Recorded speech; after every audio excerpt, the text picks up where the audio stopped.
بسم الله الرحمن الرحيم والنازعات غرقا والناشطات نشطا والسابحات سبحا فالسابقات سبقا فالمدبرات أمرا يوم ترجف الراجفة تتبعها الرادفة قلوب يومئذ واجفة أبصارها خاشعة يقولون أئنا لمردودون في الحافرة أئذا كنا عظاما نخرة قالوا تلك إذا كروة خاسرة فإنما هي زجرة واحدة فإذا هم بالساهرة هل أتاك حديث موسى إذ ناداه ربه بالوادي المقدس طوى اذهب إلى فرعون إنه طغى فقل هل لك إلى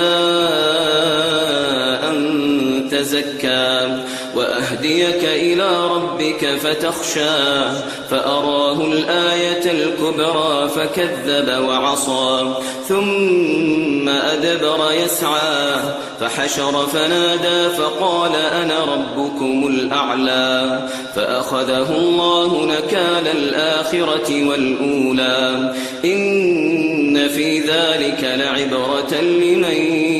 يخشى أأنتم أشد خلقا أم السماء بناها رفع سمكها فسواها وأغطش ليلها وأخرج ضحاها والأرض بعد ذلك دحاها أخرج منها ماءها ومرعاها والجبال أرساها متاعا لكم ولأنعامكم فإذا جاءت الطامة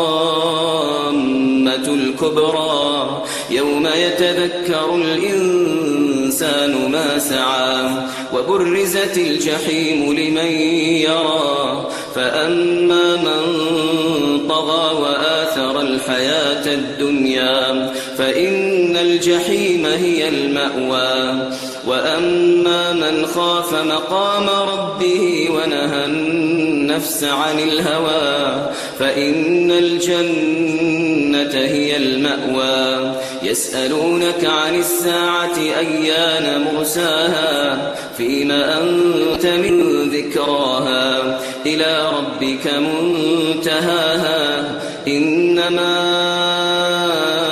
أنت منذر من يخشاها كأنهم يوم يرونها لم يلبثوا إلا عشية أو ضحاها